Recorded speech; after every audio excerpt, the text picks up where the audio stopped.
So ayun, what's up mga idol, meron pala tayo ditong nakitang Honda Winner X, oh. Standard yan mga idol, 124. Yun o, kulay pula. Ayos mga idol, ano. At siyempre itong katabi niya na matte black, ito naman ang Winner X Premium. Mayroon siyang ABS, nasa 131. Yun mga idol, oh. So kayo mga idol, ano bang pinakamaganda sa tingin yung kulay?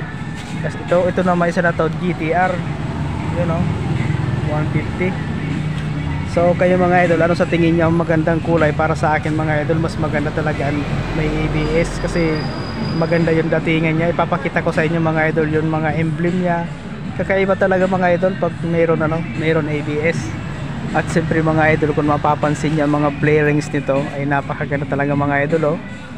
Solid na solid talaga mga idol. Hindi ka na talaga lugi dito sa presyo nito. Napakaganda. Ito mga idol, ay papakita ko sa inyo ang emblem niya. Yun o, parang sa Inmax, pero yun naka-standard pintura lang mga ito, parang sticker lang o. Mamaya mga idol, lapitan ko yan. Yan mga idol o, yun o, kung mapapansin nyo mga idol o, napakaganda talaga ng emblem niya kumpara dito sa kabila. Yan o, sticker lang mga idol, pag standard lang. Yun o, saka parehas na sila keyless mga idol, kaya ayos na rin mga idol. Yung interesado dyan mga idol sa Honda Winner X, mag-PM lang kayo sa page ko.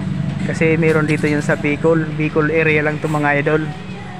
Para ma-inquire natin agad kung sakasakaling interesado kayo. Wala ka na idol hahanapin pa dito idol, talagang napakaganda talaga. Ikumpara mo sa Yamaha Sniper.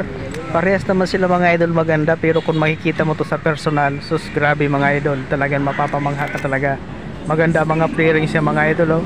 Solid na solid talaga mga idol. Kaya kung ako sa inyo mga idol, puntahan nyo na para makita nyo ng personal kasi napakaganda talaga. Baka maubusan pa kayo rin naghahanap din kayo ng ganitong motor, puntahan nyo na para makapag-inquire na kayo. So ayun mga idol, panoorin nyo lang para makita nyo ang pagkakaiba ng dalawa na yan kasi napakaganda talaga mga idol.